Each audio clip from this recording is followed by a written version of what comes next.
লেখিকা রিমা বিশ্বাসের একটা সঠিক ভুল। বাড়ির একেবারে ওলটপালট অবস্থা। কাজের মেয়েটা পর্যন্ত আসেনি, ডাই বাসন পড়ে সিঙ্কে। গত দিনের দুপুরের এঁটো কাটা সব প্লাস্টিকের ব্যাগে জমা, গন্ধ আসছে। ময়লাওয়ালা কখন হুইসেল বাজিয়ে চলে গেছে কে জানে। তার মধ্যে এসে যাচ্ছে ফোনের পর ফোন, আর সব ফোন কলের একটাই উত্তর দীপশিখার কাছে, জানি না। ফোনটা আবার বাজছে, মাথাটা ধরা, যেন একটা 5 আঙুলের হাত শক্ত করে তালু থেকে ঘাড় পর্যন্ত চেপে বসে। একটা বিশ্রী রকম চাপ। ফোনের শব্দটা ঘুমের ঘোরে অ্যালার্মের মতো শোনাচ্ছিল। ফোন করছে ছোট মামা। হ্যালো দীপু, কি করে হলো রে এসব? দীপশিখা একই উত্তর আওড়ালো, জানি না। পুলিশ এসেছিল নিশ্চয়ই। থিয়েটারের লোকজন খবর দিয়েছিল, একটা প্রাইমারি ইনভেস্টিগেশন করে গেছে। আমি নিউজে প্রথম শুনলাম, তারপর বড়দি বলল, তুই চিন্তা করিস না, আমরা সব আছি। এ সময় আমি কি ভাষায় তোকে যে সান্ত্বনা দিই। দীপশিখা হালকা শ্বাস ফেলে চুপ করে থাকে। ও পাশে ছোট মামাও আর বলার কিছু না পেয়ে ফোন রেখে দেয়। ফোন রাখার আগে অবশ্য বলেন, আমি তোর ওখানে আজ বিকেলে একবার গিয়ে দেখা করে আসব। দীপশিখা দীর্ঘশ্বাস ফেলে। ও বেলা হয়তো আমায় থানায় যেতে হতে পারে মামা, আমি তোমায় পরে নয় সব বলবো। ফোন রেখে দীপশিখা চুপ করে বসে রইল সোফায়, হাঁটু মুড়ে। কাল সারা রাত ঘুম হয়নি। আজ সকাল থেকে স্নায়ুতন্ত্র পুরোপুরি আড়ষ্ট। মাথার প্রতি শিরার আড়ালে উকি মারছে প্রশ্ন, কেন হলো ওর সঙ্গে এই রকম? বিয়ের 4 বছর আর তার মধ্যে সব শেষ।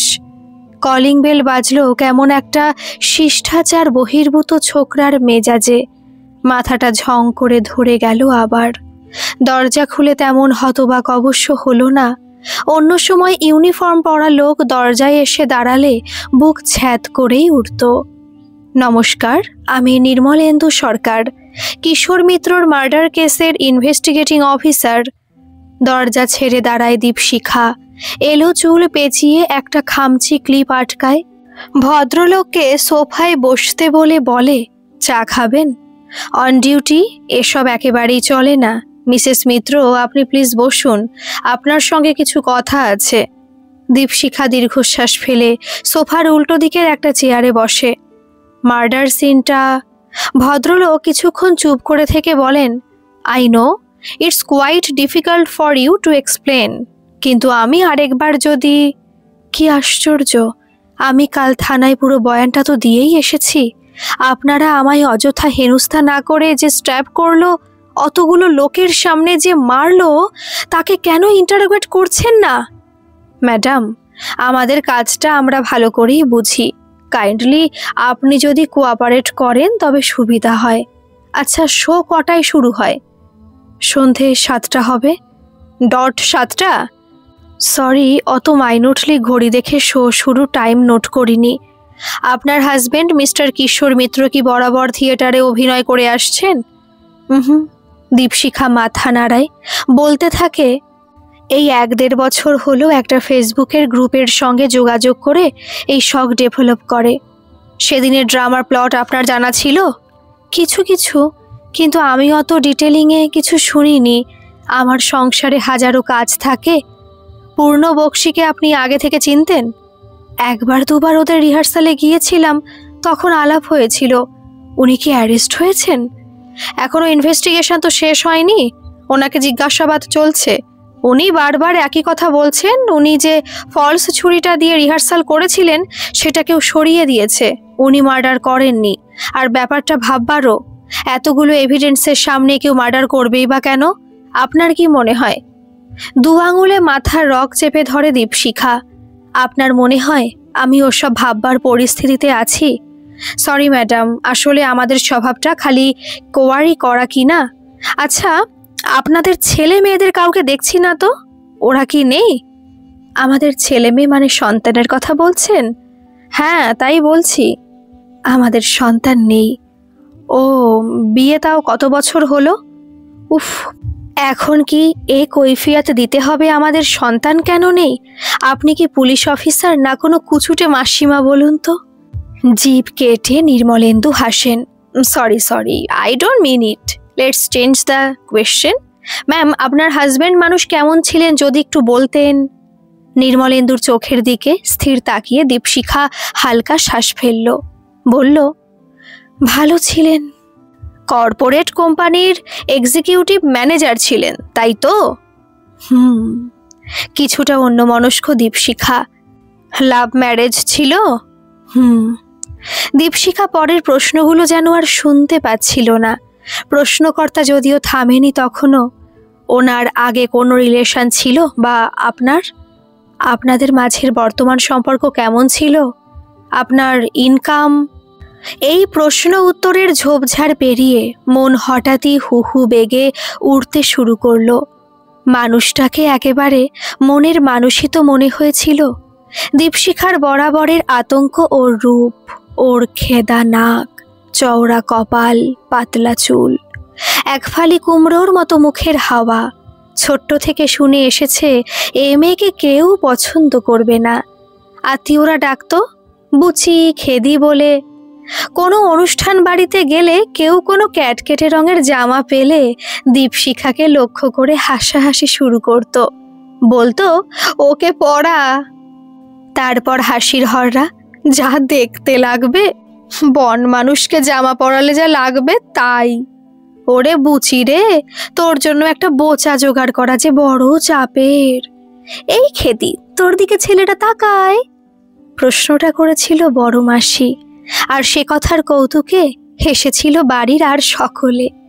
দীপশিখাও যোগ দিয়েছিল সেই হাসিতে, কিন্তু ওর ঝাপসা হয়ে আসা চোখের খবর কেউ পায়নি। সেদিন যদিও হেসেছিল ওদের হাসির ভিতরের স্পষ্ট বিদ্রূপকে গুরুত্ব না দেওয়ার জন্য, কিন্তু অন্তরের ঘনীভূত বেদনা তখন বুকের ভেতরে ছোবল মারছে। তখন কলেজ, সত্যি বলতে কি কলেজে কোনো ছেলেই ফিরেও তাকাতো না ওর দিকে। এ কি অপমান না অবহেলা? বুঝতে পারতো সবই, কিন্তু তখন থেকেই বোধহয় একটা চোরা জেদ মাথা উঁচু করে উঠতে চাইতো। সবাইকে দেখিয়ে দেওয়ার জেদ, সবচাইতে সুন্দর ছেলের সঙ্গে প্রেম করার জেদ, একজন সুপুরুষ লোককে বিয়ে করার জেদ। ওনার কাজের ক্ষেত্রে কোনো শত্রু ছিল? কিছু জানতেন? নির্মলেন্দুর প্রশ্নটা যেন প্রথমটায় অবদ্ধ ঠেকল। জিজ্ঞেস করল, কি? নির্মলেন্দু বললেন, মিসেস মিত্র, আপনি কি ওনার অফিসে যাতায়াত করতেন কখনো? দুহাত জোর করে দীপশিখা বলল, স্যার প্লিজ, আজকে আমাকে ছেড়ে দিন। মাত্র 24 ঘন্টাও হয়নি আমার হাজবেন্ড মার্ডার। দীপশিখা হাত দিয়ে মুখ চেপে ধরে। ইনভেস্টিগেটিং অফিসার নির্মলেন্দু মৃদু মাথা দুলিয়ে বলেন, আজ এ পর্যন্ত থাক তবে ম্যাডাম, দরকার পড়লে আপনাকে থানায় যেতে হতে পারে। I hope we will get cooperation from you. Police officer বেরিয়ে যেতেই ঘরে ঢুকলো মা আর বাবা। ওদের হন্তদন্তভাবে ঢুকতে দেখে নির্মলেন্দু একবার তাকালে দীপশিখা তাদের পরিচয় করাতে নির্মলেন্দু বেরিয়ে গেলেন। দীপশিখার মা অনিতা মেয়েকে জড়িয়ে ধরে হাউ হাউ কাঁদছেন। মায়ের কান্না দেখে এতক্ষণ নিজেকে শক্ত করে ধরে রাখা দীপশিখা জ্বলন্ত মোমের মতো গলতে লাগলো।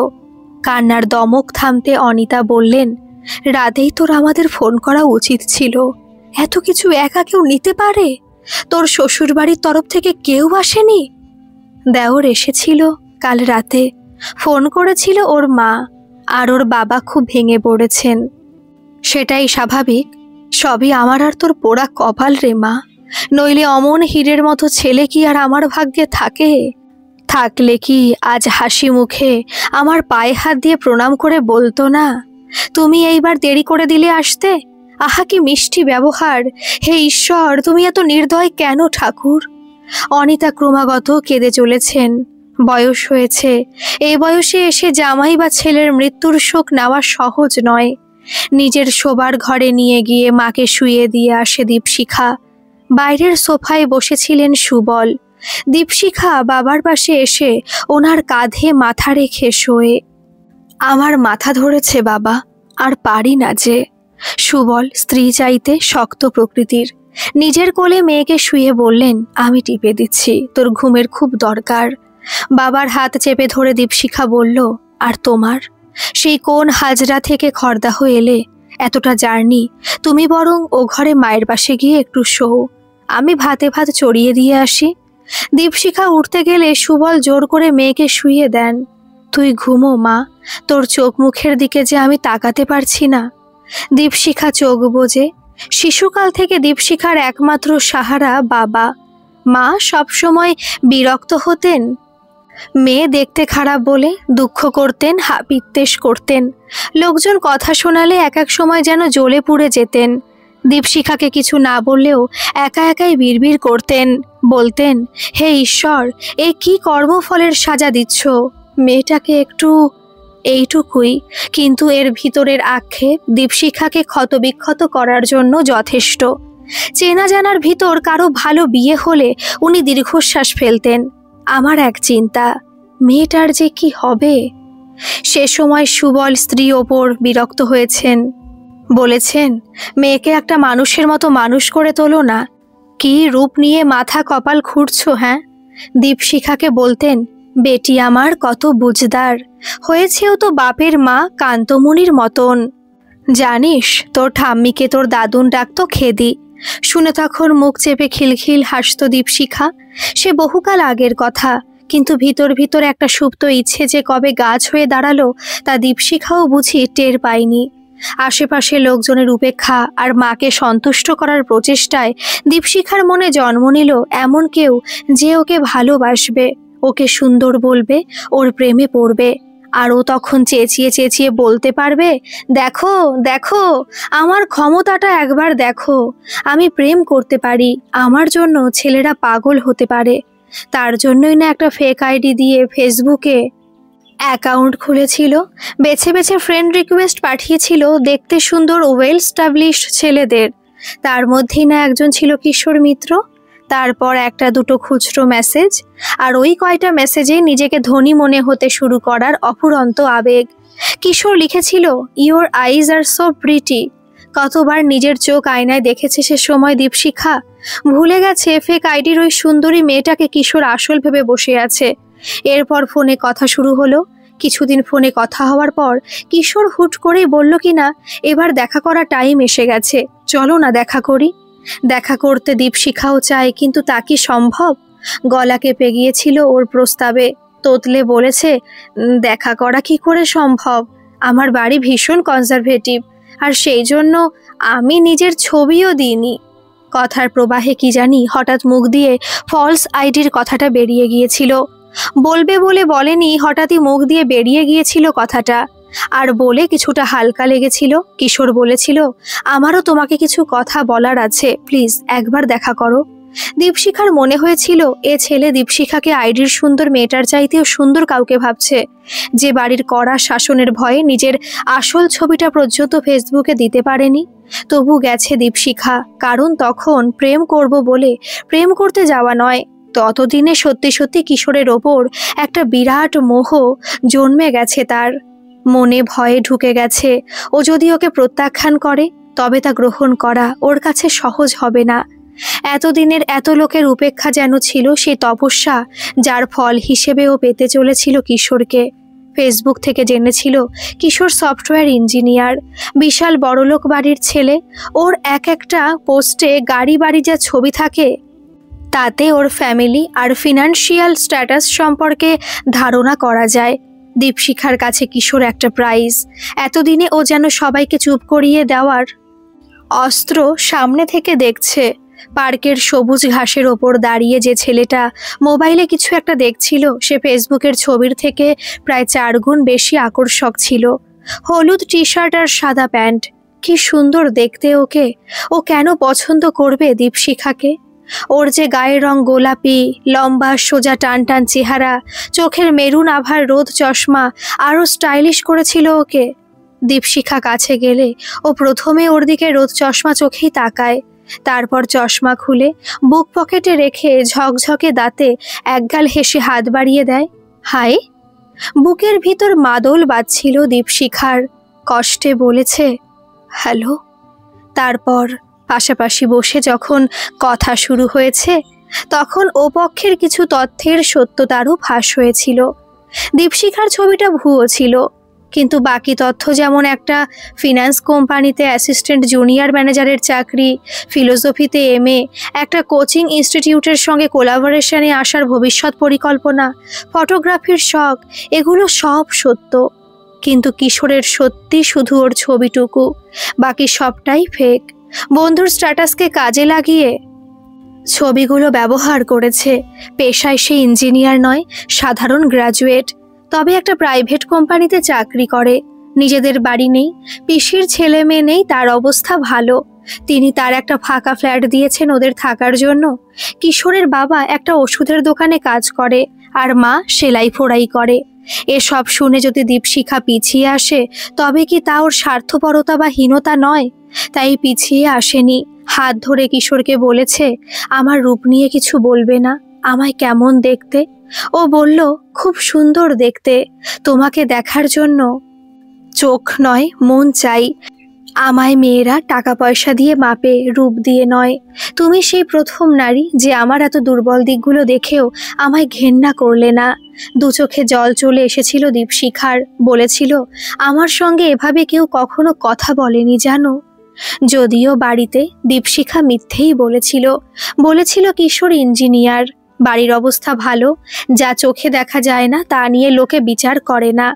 ওর চাকরি বা বাড়ি নিয়ে কেউ গবেষণা করতে যাবে না।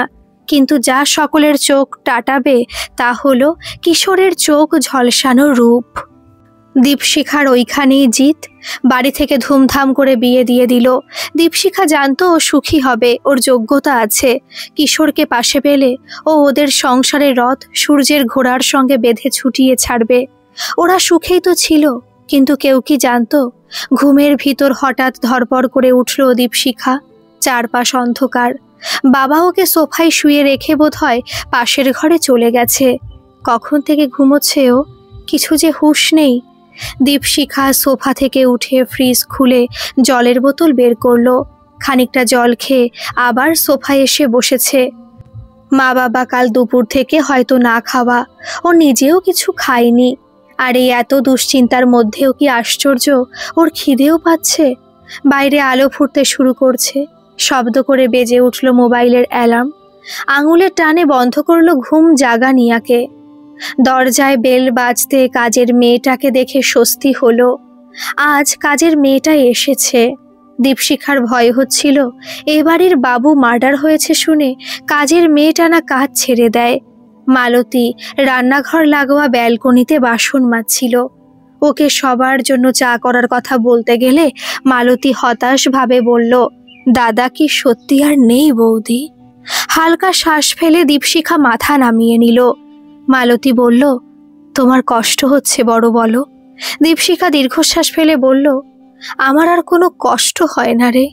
ঘরে ফিরে আসতে একেবারে চমকে উঠল। সোফায় বসে নির্মলেন্দু। দেওয়াল ঘড়িতে তখন সবে 10টা 20। ভদ্রলোকের পাশে বসে সুবল বললেন, বাইরে দরজাটা খুলেছিলাম, এই ভাবলাম একটু সামনেটায় দাঁড়াই, তখন দেখি উনি দাঁড়িয়ে। নির্মলেন্দু বললেন, জাস্ট বেলটা দিতে যাব, তখন উনি দরজাটা খুললেন। সোফায় পড়ে থাকা মোবাইলটা নির্মলেন্দুর সামনের সেন্টার টেবিলে রাখতে রাখতে বললেন, মোবাইল ফোন অনেক সময় এই সিটগুলোর ভিতর ঢুকে যায়, তখন খুঁজে পাওয়া মুশকিল হয়ে যায়। সুবল হাতের চশমাটা রুমালে মুছতে মুছতে নির্মলেন্দুর দিকে তাকালেন। কোনো খবর পেয়েছেন? কিসের? এত সকালে যখন আপনি বাড়ি এলেন, তখন আশা করব আমার জামাইকে কে বা কারা মারলো তার খবর নিয়েই এসেছেন। সুবল ওনার বিরক্তি স্পষ্ট বোঝালেন আর বললেন, এই সময় একটা পরিবারের ওপর যা যায় তা বোঝার ক্ষমতা সকলের থাকা উচিত। নির্মলেন্দু হাসলেন, তারপর দীপশিখার দিকে চেয়ে বললেন, ম্যাডাম, যদি একটু আলাদাভাবে কথা বলা যেত। সুবল উত্তেজিত হলেন, আবার আলাদা কেন? আমি ওর বাবা, আমার সামনে বলতে কি অসুবিধা হচ্ছে? বাবাকে শান্ত করার ভঙ্গিতে হাত দেখিয়ে দীপশিখা বলল, তুমি ও ঘরে যাও বাবা, আমি ওনার বক্তব্য শুনে নি, তারপর তোমায় সব বলবো। সুবল যেতে চাইছিলেন না। দীপশিখা চোখের ইশারায় বাবাকে আশ্বস্ত করল। সুবল চলে গেলে নির্মলেন্দু বললেন, আপনি কি এ বাড়িতে টিউশন স্টার্ট করেছিলেন? কিছুটা বিরক্ত হয় দীপশিখা, বলে, কেন বলুন তো, টিউশন করা কি ক্রাইম? আরে না, আপনার প্রতিবেশীরা বলছিল আপনি চাকরির সঙ্গে পড়ান তাই। প্রতিবেশীদের তো কাজই ওই খালি গোয়েন্দাগিরি করা আর হিংসা করা। হিংসা কেন বলছেন? কারণ কেউ ভালো থাকলে আজকের দিনে লোকে সহ্য করতে পারে না। আপনারা আপনি আর আপনার হাজবেন্ড তার মানে ভালো ছিলেন? অফকোর্স। তাহলে যে শুনলাম মাঝে আপনার আর আপনার হাজবেন্ডের মাঝে খুব চেঁচামেচি হয়েছিল আপনারই এক স্টুডেন্টকে ঘিরে, তাকে ভুল? দীপশিখার ভুরু কুঁচকে যায়। আপনি কি বলছেন আমি বুঝতে পারছি না। ওয়েল, তবে সোজাসুজি জিজ্ঞেস করি ম্যাডাম, আপনার হাজবেন্ডের চরিত্র কেমন ছিল? উনি কি আপনার ফিমেল স্টুডেন্টদের গায়ে হাত দেওয়ার চেষ্টা করতেন? দীপশিখা মেজাজ হারায়। এসব কি আজে বাজে বকছেন? তার মানে এসব কিছু হয়নি। ভবিষ্যতে আপনার স্টুডেন্টদের স্টেটমেন্ট নিতে হতে পারে, আর সে সময় তাদের বলা বয়ান আর আপনার এখনকার বক্তব্যে অসামঞ্জস্য দেখা দিলে কিন্তু আপনাকেই মুশকিলে পড়তে হবে। দীপশিখা মাথার রগ চেপে ধরে। নির্মেন্দু বলেন, মিসেস মিত্র, আপনার কিচেনে বোধহয় একটা সুন্দর হাতলের ছুরি খুঁজলে পাওয়া যাবে, বলুন। দীপশিখার ভুরুতে আবার ভাঁজ পড়ে। আপনি যখন ওদিকে ছিলেন আর আপনার বাবা আমায় এ সোফায় বসিয়ে দিয়ে ও ঘরে গেলেন, মোস্ট প্রবাবলি ওনার চশমা আনতে, তখন আমি কৌতূহল বশত সোফায় পড়ে থাকা আপনার মোবাইলটা একটু ঘেঁটে ফেলি আর কি। দীপশিখা তাকিয়ে থাকে নির্মলেন্দুর দিকে। নির্মলেন্দু সেন্টার টেবিলে রাখা মোবাইল তুলে কিছু বের করেন, তারপর মোবাইল দীপশিখার দিকে ধরে বলেন, এই উড হ্যান্ডেল নাইফ আপনি অর্ডার করিয়েছিলেন? এ কি অস্বীকার করতে পারেন? নির্মলেন্দুর শেষের কথাটায় ধমকের সুর ছিল। তাতে দীপশিখা ঘাবড়ে গেল। থতমত খেয়ে বলল, হ্যাঁ আনিয়েছি। আর এই ছুরিটা দিয়ে মার্ডার হয়েছে? এবার পুরো সত্য খুলে বলুন ম্যাডাম, নইলে থানায় নিয়ে গিয়ে সত্যি বের করার অনেক পথ আমাদের জানা আছে। দীপশিখা স্তব্ধ হয়ে যায়। নির্মলেন্দু আবারও কিছু বলতে গেলে ওকে থামিয়ে বলে, আইন কানুন শাস্তি সব কি যে ন্যায় করে তার উপর বসে স্যার? নির্মলেন্দু কড়া চোখে তাকায়। দীপশিখা দীর্ঘশ্বাস ফেলে। আমি কিশোরকে ভালোবেসেছিলাম। আমার যা রূপ, তাতে ওর মতো একটা সুদর্শন ছেলের প্রেমে পড়া তেমন অস্বাভাবিক কিছু না। আরও মোহিত হয়েছিলাম ওর আমার বাইরের রূপের চাইতে মনের সৌন্দর্যকে ভালো লাগায়। বলতে পারেন একরকম অন্ধের মতো ভালোবাসতাম ওকে। ও রোজগার কম ছিল, আমি দ্বিগুণ পরিশ্রম করে এবারই রেন্ট নিই। ওর পিসির দয়া ওর বাবা নয় নিতে পারেন, কিন্তু আমরা কেন নেব? কিন্তু দীপশিখা থামলে নির্মলেন্দু জোর দেন, হ্যাঁ বলুন, কিন্তু কি? সে অন্য মেয়ের প্রতি আসক্ত হয়ে পড়ে, তাই তাকে আপনি দুনিয়া থেকে সরিয়ে ফেলেন, এই তো? অন্য মেয়ের প্রতি আসক্তি হয়তো মাফ করতে পারতাম, মাফ করেও দিতাম যদি আসক্তি দুপক্ষ থেকেই আসতো। কিন্তু যেদিন বুঝতে পারলাম লোকটা পারভার্টেড, সেদিন নিজেকে পর্যন্ত ঘেন্না হতে লাগলো। ওর মোবাইলে সব সময় অশ্লীল ভিডিও থাকতো মেয়েদের নোংরা ছবি। রাত হলে ফেসবুকে বসে বসে অসংখ্য মেয়েদের মেসেজ করত। তা দেখেও কিছু বলিনি, কিন্তু যখন দেখলাম ক্লাস 12-এর আমার ছাত্রী টিউলিপ, একটা ফুলের মতো মিষ্টি মেয়ে, সদ্য বাবা মারা গেছে, তা জানতে পেরে ও কি করে আমার ফোন ঘেঁটে টিউলিপের নাম্বার নিয়ে ওকে উত্ত্যক্ত করতে শুরু করলো। মেয়েটাকে ফেসবুকের মেসেঞ্জারে মেসেজ করে দেখা করার কথা বলতো। এমনকি বাড়িতেও পড়তে এলে আমার অনুপস্থিতির সুযোগ নিয়ে ওর ওপর হামলে পড়েছিল। আমি সময়ে বাড়ি না এসে পৌঁছালে আজ মেয়েটার সঙ্গে একটা দুর্ঘটনা ঘটিয়ে ছাড়ত। সেদিন বাড়িতে ওই প্রথম আমি তুমুল অশান্তি করি, কিন্তু তাতেও থামেনি কিশোর। টিউলিপ শুধু নয়, পরে জানতে পেরেছি রাস্তাঘাটে মেয়েদের সুযোগ নেওয়া থেকে আমার আত্মীয়দের মধ্যে যেসব অল্প বয়সী কিংবা অবিবাহিত মেয়েরা আছে তাদেরও সঙ্গে বন্ধুত্ব পাতানোর চেষ্টা করে। রাতে বিরেতে মেসেজ করে। আমি ওকে সহ্য করতে পারছিলাম না স্যার।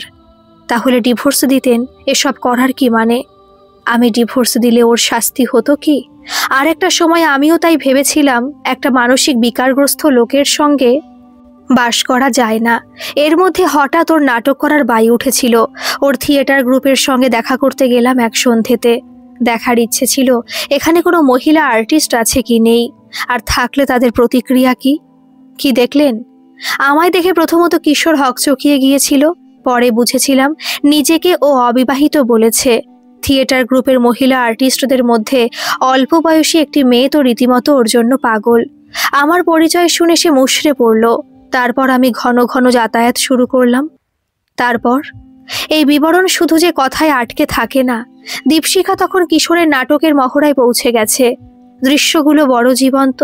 স্বামী স্ত্রীর মাঝের সংলাপ চলছিল, যেখানে হাজবেন্ড তার স্ত্রীকে সময় দিতে পারেন না তার কর্মব্যস্ততার জন্য, কিন্তু স্ত্রীর ধারণা সে অন্য নারীর প্রতি আসক্ত। স্ত্রী ভূমিকায় ছিল অল্পবয়সী মেয়েটি, যে ডায়লগ ভুল করছিল বারবার। দীপশিখা বুঝতে পারছিল কেন ভুল করছিল, কারণটা দীপশিখার উপস্থিতি। একটা পাঠ হওয়ার পর ওদের ডিরেক্টর একটা ব্রেক নিল। সবাই চা খাচ্ছিল। চাওয়ালা এসে দীপশিখাকে ধরিয়ে গেল একটা কাগজের গ্লাস। প্রথম চুমুক দিতে পাশে এসে একটা অল্পবয়সী ছেলে বলে গেল, দিদি, ওধারের ঘরে কিশোরদা আপনার জন্য ওয়েট করছে। স্টেজের পাশ দিয়ে বেরোতে একটা লম্বা প্যাসেজ, কিছুটা পেরিয়ে একটা ঘর। দরজা আধ ভেজা ছিল। দীপশিখা দরজা ঠেলে ঢুকতে ওর ওপর ঝাঁপিয়ে পড়ল একটা তাগড়াই চেহারার লোক। হাতের চায়ের কাপটা ছিটকে পড়ল, কিছুটা গরম চা এসে পড়ল বুড়ো আঙুলে। দীপশিখাকে মেঝে ফেলে লোকটা ওর জামা টেনে খোলার চেষ্টা করছে। দীপশিখা চেঁচাতে গেলে সে একটা রুমাল মুখে ঢুকিয়ে দিল। কষ্টে লোকটার মুখে নখের আঁচড়ে ফালা করলে লোকটার হাতের মুঠি আলগা হতে দীপশিখা জোরে ধাক্কা দিয়ে উঠল এক ঝটকায়। ও চিৎকার করতে যাচ্ছিল, কিন্তু মুখ দিয়ে আওয়াজ বেরোয় না। হতবাক স্তব্ধ হয়ে দাঁড়িয়ে পড়ে। ওর সামনে মোবাইলে ভিডিও করছে কিশোর, ওর সঙ্গে ঘটানো অত্যাচার রেকর্ড করছে।